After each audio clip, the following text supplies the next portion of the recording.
그날 집안에서 가장 작은 물건 하나가 사라졌을 뿐인데 제 인생은 뒤집히고 말았습니다.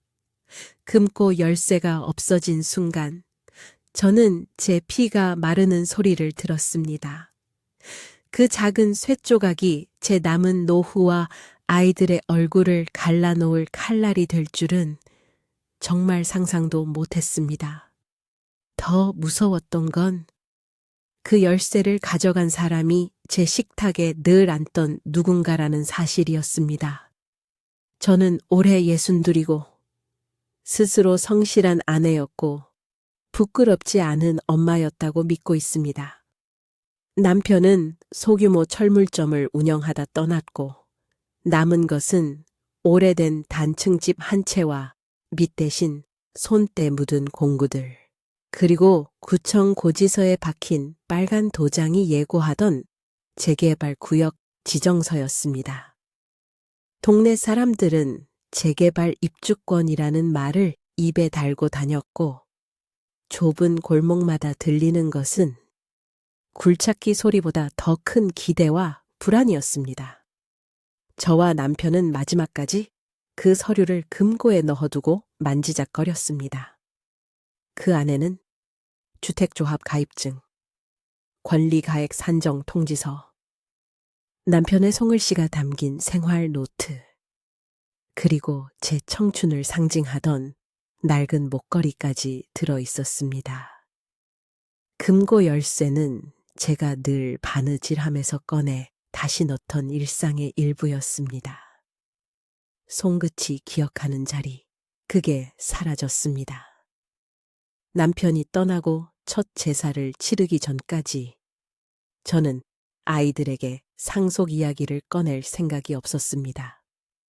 슬픔을 껴안고 밥숟가락을 들지 못하는 날들이 있었는데 며느리의 달력에는 변호사 상담 날짜가 먼저 적혔습니다. 저희 아들 영수는 장남답게 가장 힘든 표정으로 저를 걱정하는 척했지만 손에 쥔 계산기 버튼을 빨리도 눌렀습니다. 딸 미정은 제 곁에서 손수건을 내밀며 저를 위로했습니다. 인생이 그나마 덜 외로웠던 건 미정이었지요. 그런데 그 평온은 곧 깨졌습니다. 집값이 빚보다 크지 않던 시절엔 누구도 욕심을 내지 않았습니다. 그런데 잠깐의 호황이 지나가면서 상가 처분가와 권리가액이 들썩거리고 조합에서 보낸 안내문에는 다른 동네 아파트 이름이 윤인하게 인쇄돼 있었습니다. 상속 분쟁이라는 낱말이 우리 가족의 식탁에도 올라왔습니다. 그 말은 처음에 낯설었지만 곧 아주 익숙한 서늘함을 데리고 들어왔습니다. 영수는 제 노후를 걱정한다며 세금 문제를 들먹였고 제 명의로 있던 작은 오피스텔을 미리 증여하자고 덤덤히 권했습니다. 저는 어리석었습니다. 장남이 가족을 위해 계산한다며 내민 목록 앞에서 고개를 끄덕여 버렸습니다. 그리고 그 일이 있었지요. 증여 후 돌변. 그때부터 영수는 저를 안부 대신 숫자로만 대하기 시작했습니다. 한 달에 얼마, 조합 분담금은 누가, 실거주 조건이 어떠니. 더는 엄마가 아니라 변수였지요. 훅 들어오는 순간은 보통 사소한 틈에서 옵니다. 저는 어느 날 오후 바느질함이 이상하리만큼 가벼워진 사실을 눈치챘습니다. 금고 열쇠가 없었습니다. 제가 가장 무너졌던 건 그 열쇠가 제 손에서 미끄러진 게 아니라 누군가 집어갔다는 확신이 들었을 때였습니다. 제사를 지내던 날, 친척들이 북적이는 중에 누군가 제 방에 들어왔고 빈잔처럼 가벼워진 바느질함이 그 일을 말없이 증명하고 있었습니다. 저는 잠을 이루지 못했습니다. 목구멍까지 치밀어 오르는 의심들을 꿀꺽 삼키며 아이들 얼굴을 떠올렸습니다. 누구를 의심해야 평소대로 밥을 지을 수 있을까요? 저는 그 답을 찾지 못했습니다. 배경은 늘 한결같이 보이지만 갈등은 눈에 보이지 않는 모양으로 자랍니다. 영수는 조합에서 보낸 안내문을 확인했다며 제게 관리를 자신이 맡겠다고 했고, 며느리는 재산 분할 시뮬레이션을 만들어 메일로 보냈습니다. 저는 메일을 보는 법조차 서툴렀지만 며느리의 표정이 달라진 것은 볼 수 있었습니다. 예전엔 명절마다 빈손으로 와도 따뜻하게 웃던 사람이었습니다. 그런데 그들은 어느 순간부터 저를 설득하기보다 기한을 통보했습니다. 어느 날에는 아들 집 현관에서 신발을 벗기도 전에 들었던 한숨이 제 등에 달라붙었습니다. 저는 집으로 돌아오며 제가 불편한 짐이 되었음을 깨달았습니다. 상황이 더 어려워진 건 은행에서 온 안내 문자 때문이었습니다. 제가 등록한 금고의 이용 시도가 있었다는 내용이었습니다. 저는 서둘러 은행으로 갔습니다. 직원은 신분증 대조 과정에서 일치하지 않아 금고를 열지 못했다는 설명을 했습니다. 그날의 방문 기록은 제 머릿속에 뿌리처럼 내렸습니다. 가족 말고 누가 그곳을 알고 있을까요? 저는 머릿속으로 이름들을 불러보다가 가장 가까운 이들이 순서대로 떠올랐습니다. 제 마음은 그날부터 천천히 갈라졌습니다. 갈등은 바닥을 치면 올라올 줄 알았습니다. 그런데 바닥이 끝이 아니었습니다. 며칠 후 내용 증명이 도착했습니다. 상속 분쟁 조정을 신청하자는 자녀 명의의 편지였습니다. 저는 맞지 않는 안경을 쓴 듯 어지러움을 느꼈습니다. 편지에는 숫자와 법 조항이 가득했고 제 이름은 갑이라는 이름표로만 등장했습니다. 제가 밥을 해주고 등을 두드려 주던 아이들이 어느새 상대방이 되어 있었습니다. 전화를 걸까 말까 수십 번 망설였고 결국 저녁이 깊을수록 방 안의 공기는 차가워졌습니다. 그날 밤 저는 오랫동안 남편의 낡은 작업복을 안고 있었습니다. 옷감에서 기름 냄새가 사라지지 않은 것이 그나마 무너지지 않는 유일한 증거처럼 느껴졌습니다. 훅 들어오는 장면이 또 찾아왔습니다. 저는 제 앞에서 계산기를 두드리는 아들의 손등과 제 옆에서 어깨를 감싸주던 딸의 손바닥을 동시에 떠올렸습니다. 그리고 문득 열쇠가 사라진 날 미정이 제 방을 정리해 주겠다며 끝까지 남아있던 기억이 번개처럼 지나갔습니다. 저는 그 장면을 지워버리려 했지만 더 짙어졌습니다. 미정은 늘 착했고 제 곁에 있었고 제가 의지하던 사람이었습니다. 저는 제 의심을 제 스스로에게 부끄러워했습니다. 그러면서도 은행의 방문 시간을 달력 위에 적었습니다. 그 시간 미정은 분명히 제 방에 있었습니다. 이후 몇 주간 갈등은 더 깊어졌습니다. 조합에서는 연락이 잦아졌고 재개발 입주권 배정 절차와 이주 시기에 대한 설명회가 열렸습니다. 저는 일부러 멀리 앉아 노트를 적었습니다. 옆자리에는 같은 골목에서 만주를 팔던 분이 앉아 계셨고 그분은 제 손등을 누르며 서로 힘내자고 하셨습니다. 하지만 집으로 돌아오는 길에는 휴대전화에 또 다른 메시지가 울렸습니다. 아들이 보낸 법무사 연락처였습니다. 전화를 걸면 상속세 절감을 위한 최적화 플랜을 알려준다고 적혀 있었습니다. 딸은 저녁마다 제게 와서 건강을 걱정해 줬습니다. 반찬을 해오고 재개발 이후 동네가 어떻게 바뀔지 이야기를 나누자고 했습니다. 저는 그 평온이 얼마나 견고한지 확인하고 싶어졌습니다. 그래서 아무에게도 말하지 않고 집안 라디오 속에 숨겨둔 비상 열쇠가 없다는 거짓말을 일부러 흘렸습니다.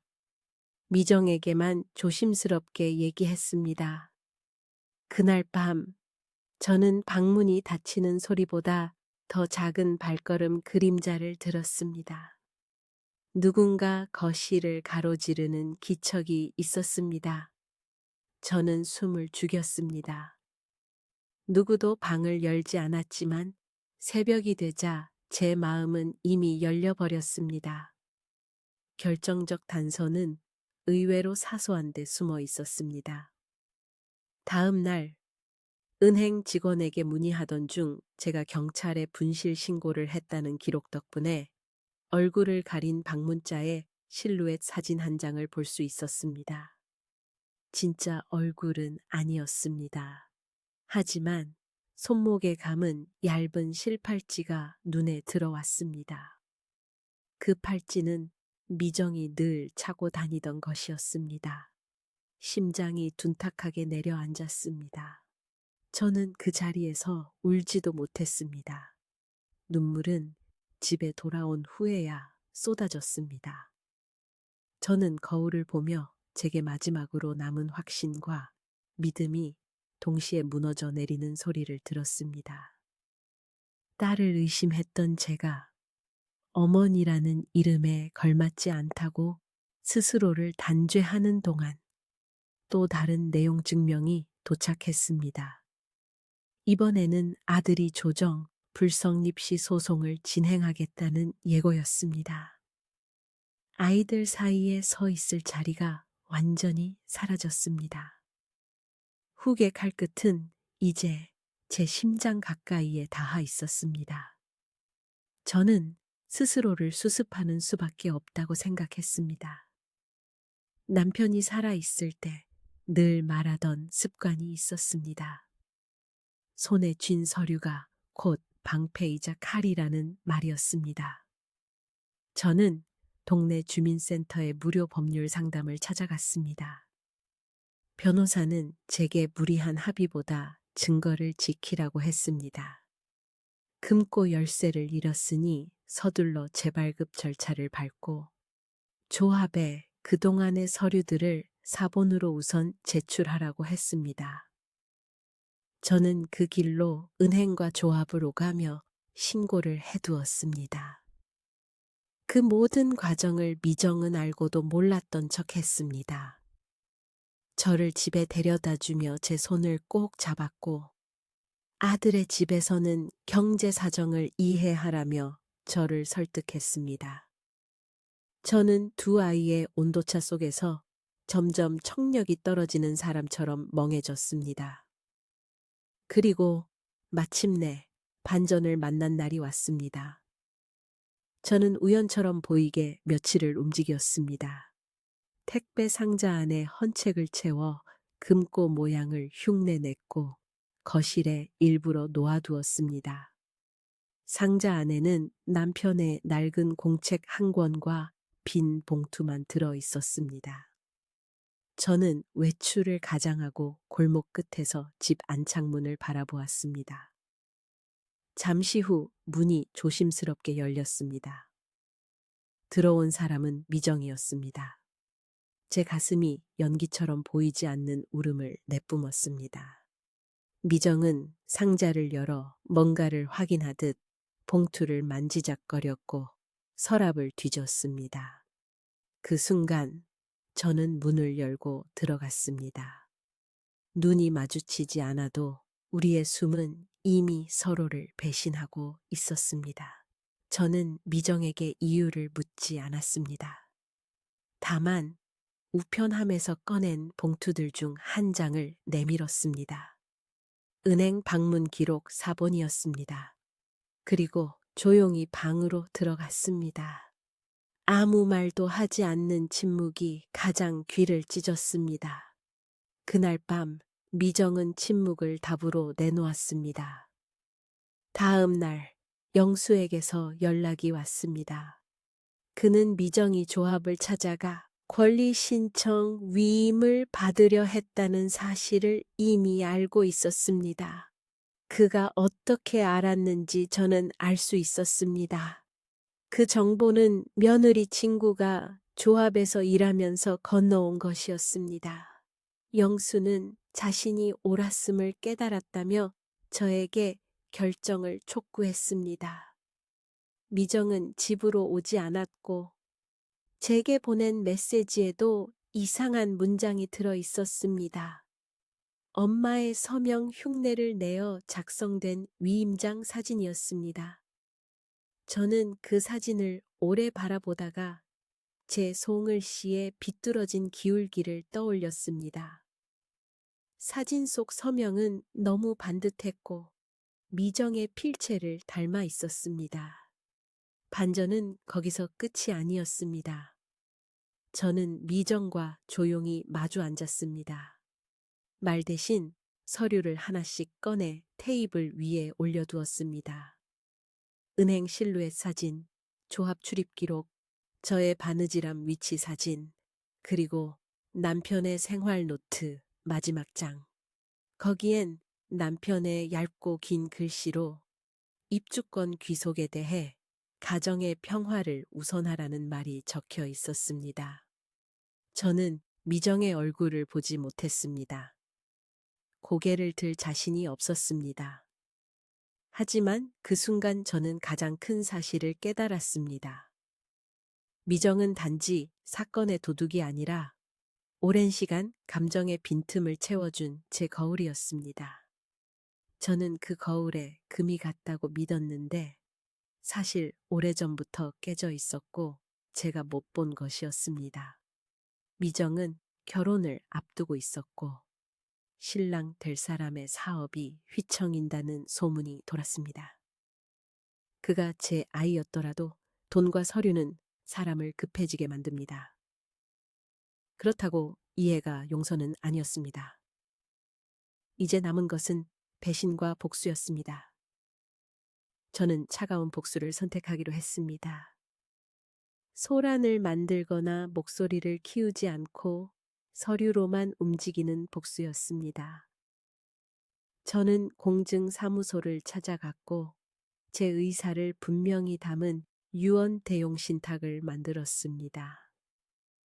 재개발 입주권과 관련한 권리는 신탁으로 묶어 제 생존 중에는 처분하지 못하게 했고 조합의 분양으로 확보되는 신축 아파트의 권리는 임대 수익으로 전환해 지역 도서관 후원과 제 생활비로만 쓰도록 길을 냈습니다. 아이들에게 돌아갈 몫은 남겨두었습니다. 하지만 조건을 달았습니다.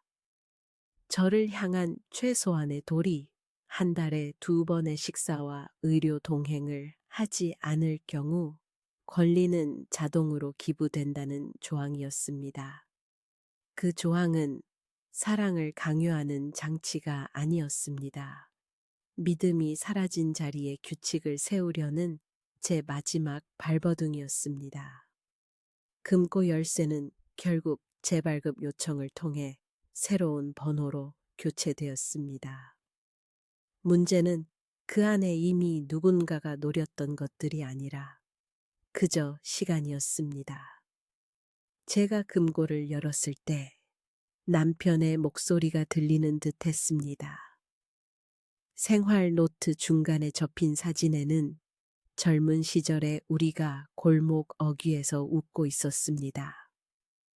그 옆 장에는 제 이름으로 된 통장 사본과 함께 작은 글귀가 적혀 있었습니다. 재개발로 얻는 것이 무엇이든 가족이 서로를 잃지는 말자는 짧은 문장이었습니다. 저는 그 문장 앞에서 오래 머물렀습니다. 그리고 눈을 감고 손끝으로 종이의 결을 더듬었습니다. 순간 종이 위로 묻어난 제 눈물이 시야를 흐렸습니다. 아이들의 반응은 예상대로였습니다. 영수는 분노했습니다. 신탁이라는 단어가 자기 계획을 무너뜨렸기 때문입니다. 그는 또다시 숫자를 들이밀었고 저는 아무 말도 하지 않았습니다. 서로의 말은 이미 대화가 아니라 통지문이 되었습니다. 미정은 며칠간 연락을 끊었습니다. 그러다 짧게 메시지를 보냈습니다. 저는 그 메시지를 읽고 휴대전화를 뒤집어 두었습니다. 저는 경찰서에 접수했던 금고 분실 및 무단 이용건을 취하하지 않았습니다. 다만 딸이 합의 의지를 보이면 불기소를 탄원하겠다는 의견서를 냈습니다. 제 말은 그저 적막한 서류가 되었습니다. 그해 겨울 집은 이주 명령서를 받았습니다. 저는 포장이사를 하며 마지막 남은 못 하나까지 조심스레 뽑았습니다. 골목은 비었고 사람들은 각자의 보따리를 쥐고 흩어졌습니다. 새 아파트의 그림은 여전히 반짝거렸지만 저는 그 반짝임이 제게 빛인지 그림자인지 알 수 없었습니다. 저는 작은 전셋집으로 옮겼습니다. 낯선 창문 아래서 밤이 되면 골목의 기름 냄새가 그리워졌습니다. 하지만 확실히 달라진 것이 하나 있었습니다. 문고리를 잡을 때마다 내 마음이 덜 떨렸습니다. 금고 열쇠를 잃고서야 저는 제 손이 얼마나 많은 것을 쥐고 있었는지 알게 되었습니다. 몇 달 뒤 저는 조합 사무실에서 통지를 받았습니다. 분양 자격이 확정되었고 권리 산정에 따른 배정 안내가 이어졌습니다. 미정은 오랜만에 찾아와 제 앞에 앉았습니다. 저는 한숨과 함께 조용히 차를 내렸습니다. 두 손이 닿을 듯 말 듯한 테이블 위에서 우리의 거리는 확인되었습니다. 저는 미정에게 오래 준비해둔 봉투를 내밀었습니다. 봉투 안에는 신탁 서류 일부와 함께 제가 적은 송을 씨 편지가 들어 있었습니다. 저는 큰 소리를 치지 않고 눈을 부라리지도 않았습니다. 다만 제 마음이 달라졌다고, 상처가 남았다고, 그러나 생은 계속된다고 적어두었습니다. 복수는 상대의 무릎을 꿇리는 게 아니라 제 등을 똑바로 세우는 일이었습니다. 마지막 훅은 제 가슴 속에서만 울렸습니다. 열쇠가 사라졌을 때 저는 누군가를 미워하는 법부터 배워야 한다고 생각했습니다. 그런데 복수를 끝내고 보니 저는 누군가를 미워하지 않는 법을 더 열심히 배워야 했습니다.